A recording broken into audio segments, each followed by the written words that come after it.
Ce samedi 10 septembre, Charles III avait rendez-vous avec l'histoire. Le genre d'événement qui ne s'oublie pas.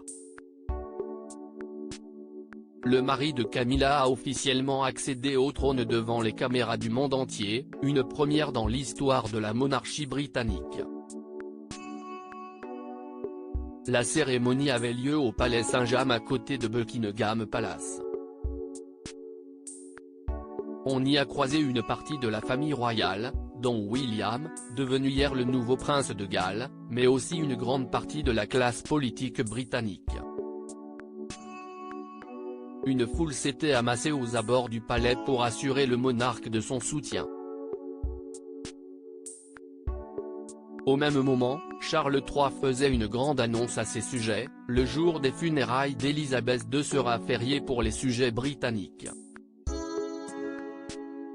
On murmure déjà la date du lundi 19 septembre dans les couloirs de Buckingham. Quelques salves d'armes plus tard du côté de Hyde Park et de l'emblématique Tour de Londres, le nouveau souverain a grimpé à bord de sa Rolls-Royce pour s'offrir un bain de foule. Jusqu'ici, tout allait bien. Ou presque.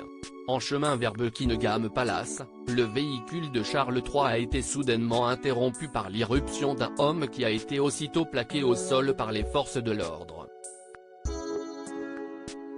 Une vidéo largement diffusée sur les réseaux sociaux montre 6 policiers fondre sur l'individu traîné au sol puis menotté sous l'acclamation de la foule venue voir défiler son nouveau monarque. L'homme a ensuite été fouillé avant d'embarquer à bord d'un fourgon des forces de l'ordre. L'incident n'a finalement pas interrompu la procession faite de fanfares et des cavaliers. Charles III a regagné ses pénates sains et saufs peu avant 14 h en compagnie de sa reine tandis qu'à Royal Exchange la foule le saluait en chantant l'hymne national du Royaume-Uni devenu depuis 2 jours God Save the King. Quelques minutes plus tard, la première ministre Liz Truss a prêté serment à Sa Majesté le roi Charles, à ses héritiers et à ses successeurs devant la Chambre des communes. Charles III n'a pas la cote dans son royaume. Charles III ne pourra se prélasser dans son palais après avoir reçu orbe et sceptre lors de la cérémonie de couronnement prévue à l'abbaye de Westminster à une date qui reste à préciser.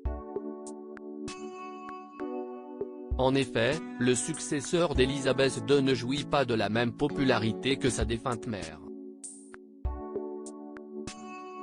Un sondage d'opinion YouGov réalisé il y a bientôt 6 mois révèle que seulement 58% des Britanniques interrogés lui apportent son soutien.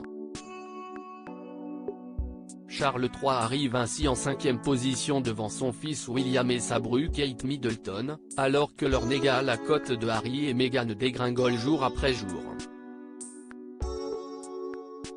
Son premier discours émouvant adressé à la nation, sa mère bien-aimée et sa famille hier soir a néanmoins réussi à toucher ces sujets en plein cœur.